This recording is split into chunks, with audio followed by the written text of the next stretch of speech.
যারা class 11-এ first সেমিস্টারে পড়ছো, তোমরা এক্সাম দিতে যাওয়ার আগে অবশ্যই এই কোশ্চেনগুলি এক নজর দিয়ে যাবেই। ফার্স্ট কোশ্চেন, আজকে পোয়েট্রি থেকে তোমাদের 3টি পোয়েট্রি, সেখান থেকে important question. Who wrote the poem the second coming? তোমরা নিজেরাই আনসার দেওয়ার চেষ্টা করো, তাহলে প্র্যাকটিসও হবে। কে লিখেছে সেকেন্ড কামিং কবিতাটি? Right answer option C, W B. Yeats. দেখে নেব পরের question.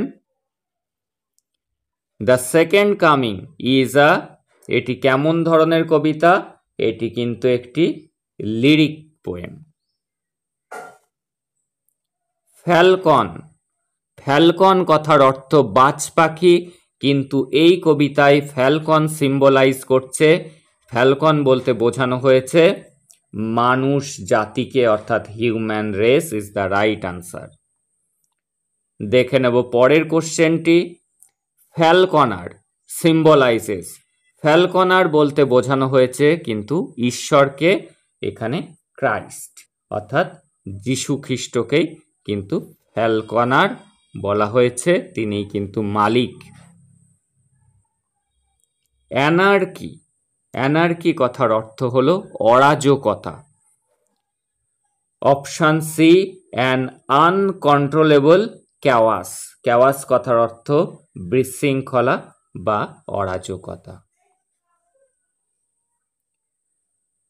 The blood dim tide is the example of, রক্তের জোয়ার বইছে, এটি কিসের উদাহরণ? সিমিলি নাকি মেটাফোর নাকি হাইপারবোল নাকি irony?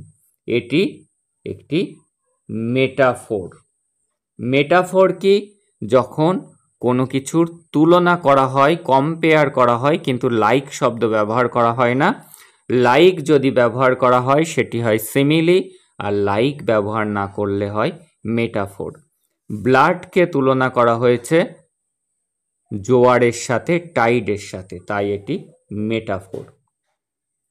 Spiritual mandi had the head of, এই স্পিরিচুয়াল মান্ডিকে কেমন দেখতে? এর বডিটি মনে রাখবে লায়নের, এবং হেড মাথাটি কিন্তু মানুষের। হিউম্যান হেড আর লায়ন্স বডি, এটি নিয়েই তৈরি হয়েছে স্পিরিচুয়াল মান্ডি। ডেজার্ট বার্ডস, মরুভূমির পাখি, কিসের সিম্বলাইজ করছে, কিসের ইঙ্গিত দিচ্ছে? লাইফ, মৃত্যু, ডেথ, লাইফ জীবন, ডেথ মৃত্যু, টিয়ার্স চোখের জল। রাইট আনসার ইজ ডেথ, মৃত্যুকে সিম্বলাইজ করছে ডেজার্ট বার্ডস।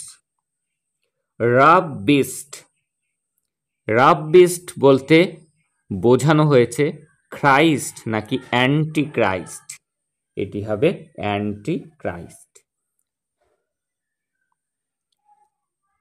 দ্য বিস্ট, এই পশুটি যার মাথাটি মানুষের এবং বডিটি লায়নের, সে অ্যাপ্রোচিং, এগিয়ে আসছে। কোন দিকে এগিয়ে যাচ্ছে? বেথলেহেম শহরের দিকে, যেখানে যিশু খ্রিস্ট জন্মেছিল। এবার চলে আসছি পরের পোয়েমটিতে। Who composed the bangle sellers, bangle sellers কবিতাটি কার লেখা? সরোজিনী নাইডুর লেখা।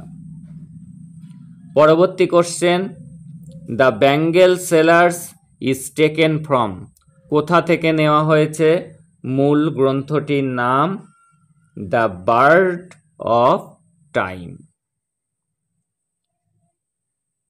The sellers sell their bangles, এই ব্যাঙ্গেল সেলার্সরা তাদের ব্যাঙ্গেলসগুলিকে কোথায় বিক্রি করতে নিয়ে গিয়েছে?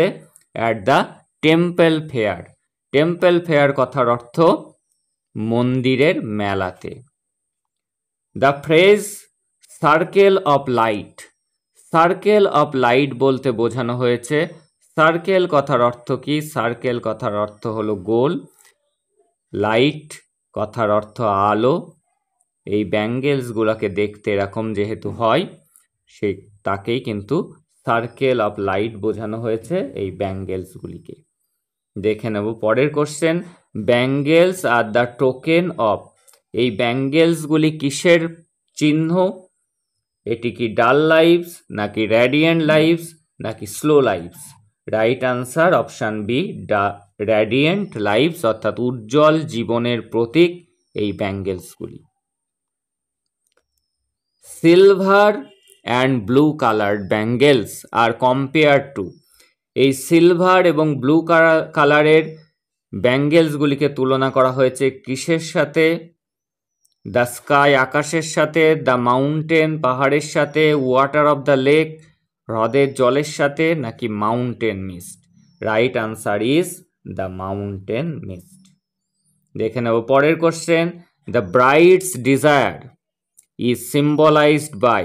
এই যে কনের, বিয়ের কনের মনের ইচ্ছাটাকে সিম্বলাইজ করা হয়েছে কিসের দ্বারা? নিউবর্ন লিভস, নাকি flame of the marriage fire, নাকি field of sunlit corn? Right answer is option B, flame of the marriage fire. বিয়েতে যে আগুন জ্বালানো হয় সেই আগুনের শিখার সাথে কিন্তু তুলনা করা হয়েছে কনের মনের ইচ্ছাটাকে। ডিজায়ার মানে ইচ্ছা। দেখে নেব পরের question, some are flashed like the birds. এই বার্ডস কথার অর্থ কিন্তু ফুলের কুঁড়ি। কিছু কিছু চুড়ি আছে যেগুলি কিসের মতো? ফুলের কুঁড়ির মতো। এই লাইক আর অ্যাজ এই দিয়ে যখন তুলনা করা হবে দুটো জিনিসের মধ্যে, তখন তাকে বলা হয় সিমিলি। আর লাইক ছাড়া যখন তুলনা করা হবে তাকে বলা হয় মেটাফোর। দেখে নেব পরের question, the purple and gold flecked grey bangles are associated উইথে। কাদের হাতে মানাবে purple and gold flecked grey এই কালারের চুড়ি? মানাবে মিডিল এজড ওম্যান, অর্থাৎ মাঝবয়সী মহিলা, অর্থাৎ আমাদের মায়ের হাতে মানাবে। আর যদি আসে সিলভার অ্যান্ড গ্রে কালারের চুড়ি, ব্লু অ্যান্ড সিলভার কালারের চুড়ি কার হাতে মানাবে? ব্লু অ্যান্ড সিলভার, সেটি মানাবে মেডেনের হাতে। দেখে নেব পরের question, the ringing sound of the bell is called.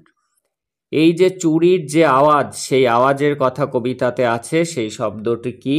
টিঙ্কলিং, অর্থাৎ টুংটাং আওয়াজ। সেই চুড়ির আওয়াজ হলো টিঙ্কলিং।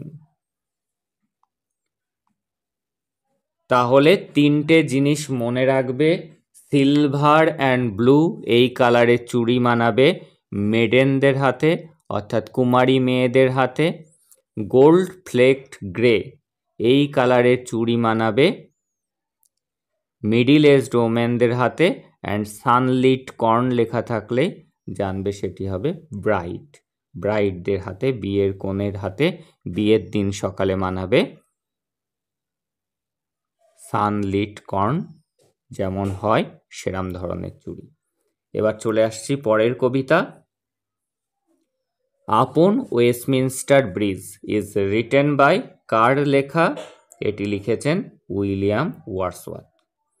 The poet sees London as. কবি লন্ডন শহরটাকে কি হিসাবে দেখেছেন? পার্ট অফ নেচার, প্রকৃতির অংশ হিসাবে কিন্তু লন্ডন শহরটাকে তিনি দেখিয়েছেন। The mood in the poem is, এই কবিতার মুডটি কেমন? শান্ত, শান্ত ইংরেজি ট্র্যানকুইল। দেখে নেব পরের question, the person who passes without enjoying the beauty of the London morning is. যে লোকটি লন্ডন শহরে সৌন্দর্য উপভোগ না করেই চলে যাবে সে হবে একজন ডাল পার্সন, অর্থাৎ নিরস লোক বা unromantic person. The sight that Wordsworth saw appear to him as. যে দৃশ্যটি ওয়ার্ডসওয়ার্থ দেখেছেন সেই দৃশ্যটি কেমন? সেই দৃশ্যটি হলো মিস্টিরিয়াস নাকি ম্যাজিক্যাল নাকি মেন্সিং নাকি majestic? Right option option D majestic. দেখে নেব পরের question. Upon Westminster bridge the poet views the city, এই শহরটিকে কবি কোথা থেকে দেখেছেন, কখন দেখেছেন? The poet views the city in the morning, সকালবেলায় কিন্তু এই শহরটাকে তিনি দেখেছেন। দেখে নেব পরের question. The river glideth at his own sweet will. The expression at his own sweet will means option C in a leisurely way, অর্থাৎ তার আপন গতিতে, অলস গতিতে সে বয়ে চলেছে। আপন ওয়েস্টমিনস্টার ব্রিজ এটি কেমন ধরনের কবিতা? এটি কিন্তু একটি সনেট। আর বাকি যে দুটি কবিতা রয়েছে, দ্য সেকেন্ড কামিং এটি লিরিক, দ্য ব্যাঙ্গেল সেলার্স এটিও কিন্তু একটি লিরিক কবিতা। দেখে নেব পরের question. The poem is composed on, কবিতাটি কবে লেখা হয়েছিল? কবিতাটি লেখা হয়েছে 3 সেপ্টেম্বর 1802 সালের 3রা সেপ্টেম্বর। দেখে নেব শেষ কোশ্চেন আজকের। The river mentioned in the poem is, এই কবিতায় যে নদীর কথা আছে সেই নদীটি হলো অপশান বি দ্য টেমস। এই কবিতায় কিন্তু টেমস নদীর কথা উল্লেখ রয়েছে। এই কটি কোশ্চেন কিন্তু অবশ্যই এক্সামে যাওয়ার আগে এক নজর দিয়ে যেতেই হবে। That's all today. দেখা হচ্ছে পরের ক্লাসে। যারা এখনও চ্যানেলে যুক্ত হওনি, চ্যানেলটিকে সাবস্ক্রাইব করে নোটিফিকেশন অন করে রাখো ফর ইওর বেটার রেজাল্ট।